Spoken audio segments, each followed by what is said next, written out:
जय श्री सीताराम प्रभु, जय जय श्री कृष्ण भगवान की, जय श्री राधे श्याम प्रभु। आज बहुत ही शुभ दिन है।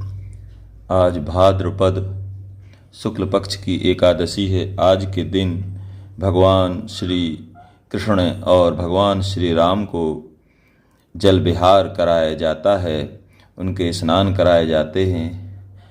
आज के दिन को डोल ग्यारस भी कहा जाता है। आज श्री रामचरितमानस का पाठ करना अत्यंत ही शुभ माना जाता है।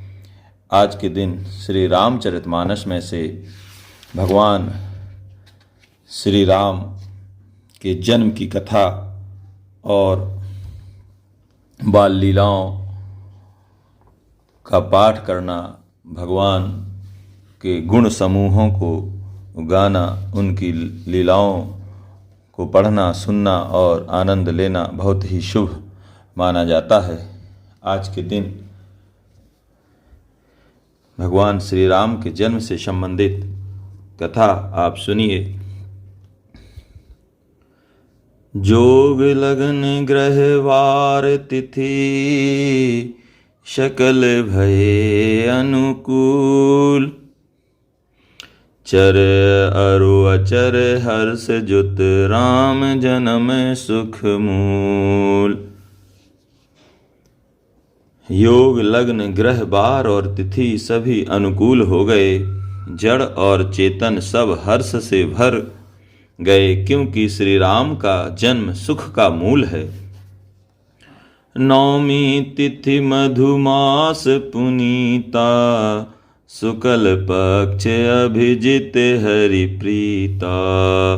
मध्य दिवस अति शीत न घामा, पावन काल लोक विश्रामा। पवित्र चैत का महीना था। नौवीं तिथि थी, शुक्ल पक्ष और भगवान का प्रिय अभिजित मुहूर्त था। दोपहर का समय था। ना बहुत सर्दी थी, ना धूप गर्मी थी। वह पवित्र समय सब लोगों को शांति देने वाला था। शीतल मंद सुरभि भय बह बाऊ, हर्षित सुर संतन मन चाऊ। बन कुसुमित गिरिगन मनियारा, श्रवहि सकल सरितामृत धारा।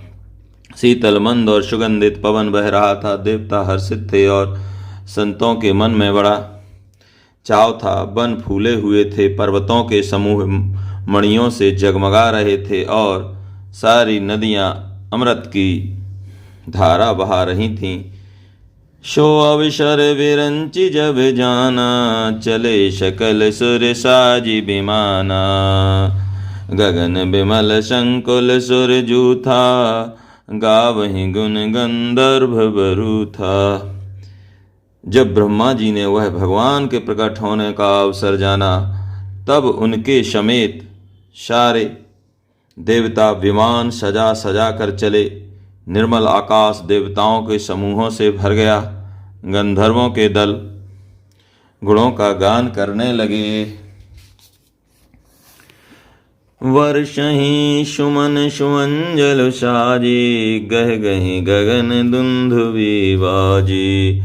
स्तुति करहि नाग मुनि देवा, बहुविधि लावहि निज निज सेवा। और सुंदर अंजलियों में सजा सजा कर पुष्प बरसाने लगे। आकाश में घमाघम नगाड़े बजने लगे। नाग मुनि और देवता स्तुति करने लगे और बहुत प्रकार से अपनी अपनी सेवा उपहार भेंट करने लगे। सुर समूह विनती करी, पहुँचे निज निज धाम। जग निवास प्रभु प्रगटे, अखिल लोक विश्राम।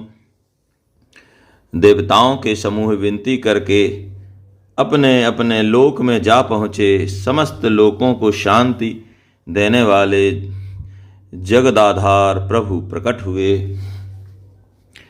भय प्रगट कृपाला, दीन दयाला, कौशल्या हितकारी। हर्षित महतारे मुन मन हारे, अद्भुत रूप विचारी। लोचन अभिरामा तनु घन श्यामा निज आयुध भुज चारी। भूषण वनमाला नयन विशाला शोभा सिंधु खरारी। दीनों पर दया करने वाले कौशल्या जी के हितकारी कृपालु प्रभु प्रकट हुए। मुनियों के मन को हरने वाले उनके अद्भुत रूप का विचार करके माता हर्ष से भर गईं। नेत्रों को आनंद देने वाला मेघ के समान श्याम शरीर था। चारों भुजाओं में अपने खास आयुध धारण किए हुए थे। दिव्य आभूषण और बनमाला पहने थे। बड़े बड़े नेत्र थे। इस प्रकार शोभा के समुद्र तथा खर राक्षस को मारने वाले भगवान प्रकट हुए। कहें दुई कर जोरी स्तुति तोरी केहि विधि करों अनंता। माया गुण ज्ञानातीत अमाना वेद पुराण भनंता। करुणा सुख सागर सब गुण आगर जेहि गावहि श्रुति संता। सो मम हित लागी जन अनुरागी भयहु प्रकट श्रीकंता। दोनों हाथ जोड़कर माता कहने लगी, हे अनंत, मैं किस प्रकार तुम्हारी स्तुति करूं। वेद और पुराण तुमको माया गुण और ज्ञान से परे और परिमाण रहित बतलाते हैं। श्रुतियाँ और संतजन दया और सुख का समुद्र सब गुणों का धाम कहकर जिनका गान करते हैं, वही भक्तों पर प्रेम करने वाले लक्ष्मीपति भगवान मेरे कल्याण के लिए प्रकट हुए हैं।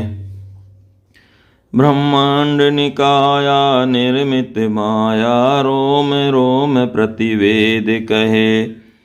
मम उर्षोवासी यह उपहासी सुनत धीर मति थिर न रहे। उपजा जब ज्ञाना प्रभु मुस्काना चरित बहुत विधि कीन चहे। कही कथा सुहाई मातु बुझाई जेहि प्रकार सुत प्रेम लहे। वेद कहते हैं, तुम्हारे प्रत्येक रोम में माया के रचे हुए अनेकों ब्रह्मांडों के समूह भरे हैं। वे तुम मेरे गर्भ में रहे। इस हंसी की बात के सुनने पर धीर विवेकी पुरुषों की बुद्धि भी स्थिर नहीं रहती, विचलित हो जाती है। जब माता को ज्ञान उत्पन्न हुआ तब प्रभु मुस्काए। वे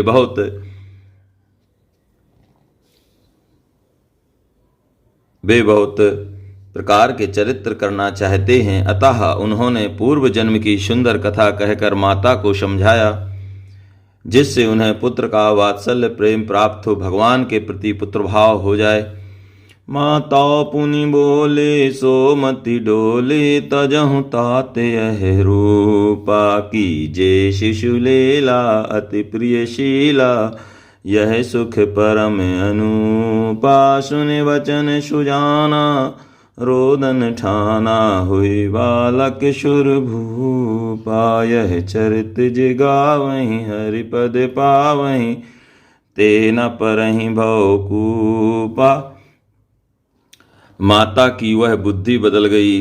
तब वह फिर बोली, हे तात, यह रूप छोड़कर अत्यंत प्रिय बाल लीला करो, मेरे लिए यह सुख परम अनुपम होगा। माता का यह वचन सुनकर देवताओं के स्वामी सुजान भगवान ने बालक रूप होकर रोना शुरू कर दिया। तुलसीदास जी कहते हैं, जो इस चरित्र का गान करते हैं वे श्री हरि का पद पाते हैं और फिर संसार रूपी कूप में नहीं गिरते। विप्रधेनु सुर संत हित लीन मनुज अवतार। निज इच्छा निर्मित तनु माया गुण गोपार। ब्राह्मण गौ देवता और संतों के लिए भगवान ने मनुष्य का अवतार लिया। वे अज्ञानमयी मलिना माया और उसके गुण सत रज तम और बाहरी तथा भीतरी इंद्रियों से परे हैं। उनका दिव्य शरीर अपनी इच्छा से ही बना है, किसी कर्म बंधन से परवश होकर त्रिगुणात्मक भौतिक पदार्थों के द्वारा नहीं। सुनि शिशु रुदन परम प्रिय वाणी संभ्रम चली आई शब रानी, हर्षित जह तह धाई दासी, आनंद मगन शकल पुरवासी। बच्चे के रोने की बहुत ही प्यारी ध्वनि सुनकर शब रानियां उतावली होकर दौड़ी चली आई। दासियां हर्षित होकर जहां तहां दौड़ी। सारे पुरवासी आनंद में मग्न हो गए। दशरथ पुत्र जन्म सुनि काना, मानहु ब्रह्मानंद समाना। परम प्रेम मन पुलक शरीरा, चाहत उठन करत मति धीरा।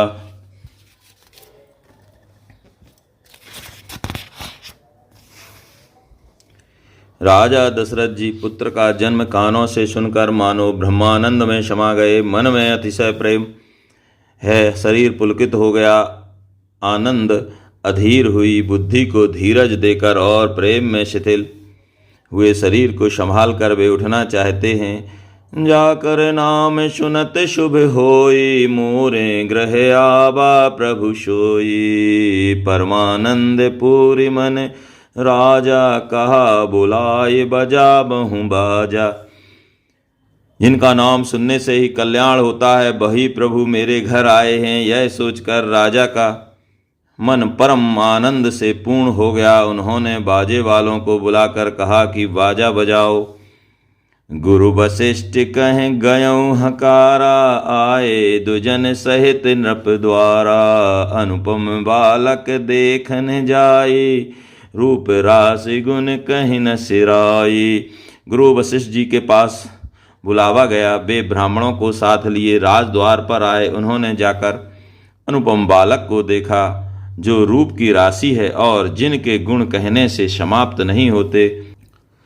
नंदी मुख श्राद्ध करी, जात करम सब कीन। हाटक धेनु बसन मनी, नप विप्रन कह दीन। फिर राजा ने नांदी मुख श्राद्ध करके सब जातक कर्म संस्कार आदि किए और ब्राह्मणों को सोना, गौ, वस्त्र और मणियों का दान दिया। ध्वज पताके तोरण पुर छावा, कहि न जाय जहि भांति बनावा। सुमन वृष्टि नाकाश ते होई, ब्रह्मानंद मगन सब लोई। ध्वजा, पताका और तोरणों से नगर छा गया। जिस प्रकार से वह सजाया गया उसका तो वर्णन ही नहीं हो सकता। आकाश से फूलों की वर्षा हो रही है। सब लोग ब्रह्मानंद में मग्न हैं। वृंद वृंद मिली चली लोगाई, सहज श्रृंगार किए उठी धाई। कनक कलश मंगल भरी थारा, गावत पैठहि भूप द्वारा। स्त्रियां झुंड की झुंड मिलकर चलीं। स्वाभाविक श्रृंगार किए ही वे उठ दौड़ीं। सोने का कलश लेकर और थालों में मंगल द्रव्य भरकर गाती हुई राजद्वार में प्रवेश करती हैं। करि आरती न्यौछावर करहीं, बार बार शिशु चरणन परहीं। माँ गधे सूत बंदिगन गायक, पावन गुण गावहीं रघुनायक। वे आरती करके निछावर करती हैं और बार बार बच्चे के चरणों पर गिरती हैं। मागध, सूत, बंदीजन और गवैये रघुकुल के स्वामी के पवित्र गुणों का गान करते हैं।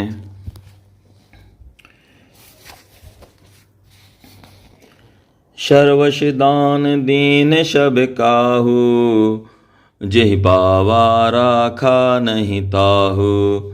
मृग मद चंदन कुमकुम कीचा, मची शकल वीथिन विच वीचा। राजा ने सब किसी को भरपूर दान दिया। जिसने पाया उसने भी नहीं रखा, लुटा दिया। नगर की सभी गलियों के बीच में कस्तूरी, चंदन और केसर की खींच मच गई। ग्रह ग्रह बाज बाधो, शुभ प्रगटे सुषमा कंद।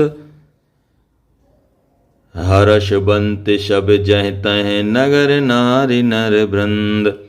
घर में मंगलमय बधावा बजने लगा, क्योंकि शोभा के मूल भगवान प्रकट हुए हैं। नगर के स्त्री पुरुषों के झुंड जहां तहां आनंद मग्न हो रहे हैं। केकयसुता सुमित्रा दो सुंदर सुत जनमत भैओ, वह सुख संपत्ति समय समाजा, कहीं न सकहीं शारद यही राजा। केकई और सुमित्रा इन दोनों ने भी सुंदर पुत्रों को जन्म दिया। उस सुख संपत्ति समय और समाज का वर्णन सरस्वती और सर्पों के राजा शेष जी भी नहीं कर सकते। अवधपुरी सोहं यही भांति, प्रभु मिलन आए जनु राति। देख भानु जनु मन सकुचानी, तदपि बनी संध्या अनुमानी। अवधपुरी इस प्रकार सुशोभित हो रही है मानो रात्रि प्रभु से मिलने आई हो और सूर्य को देखकर मन में सकुचा गई हो, परंतु फिर भी मन में विचार कर वह मानो संध्या बनकर रह गई हो। अगर धूप बहु जनु अंधियारे, उड़ई अवीर मनहु अरुणारे। मंदिर मन समूह जनु तारा, नप्र गह कलश सो इंदु उदारा।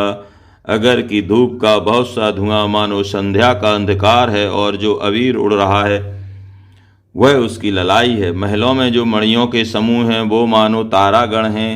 राजमहल का जो कलश है मानो श्रेष्ठ चंद्रमा है।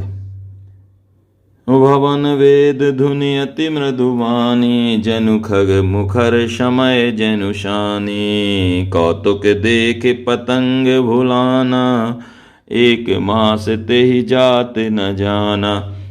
राजभवन में तो अति कोमल वाणी से वेद ध्वनि हो रही है, वही मानो समय से समयानुकूल सनी हुई पक्षियों की चहचहाट है। यह कौतुक देखकर शूर भी अपनी चाल भूल गए।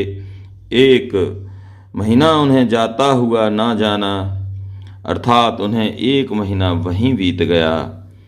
मास दिवस कर दिवस भाव, मरम न जानई कोई। रथ समेत रवि था क्यों, निशा कवन विधि होय। महीने भर का दिन हो गया, इस रहस्य को कोई नहीं जानता। सूर्य अपने रथ सहित वहीं रुक गए, फिर रात किस तरह होती यह रहस्य काहू नहीं जाना। दिन मनि चले करत गुन गाना, देखि महोत्सव सुर मुनि नागा। चले भवन बन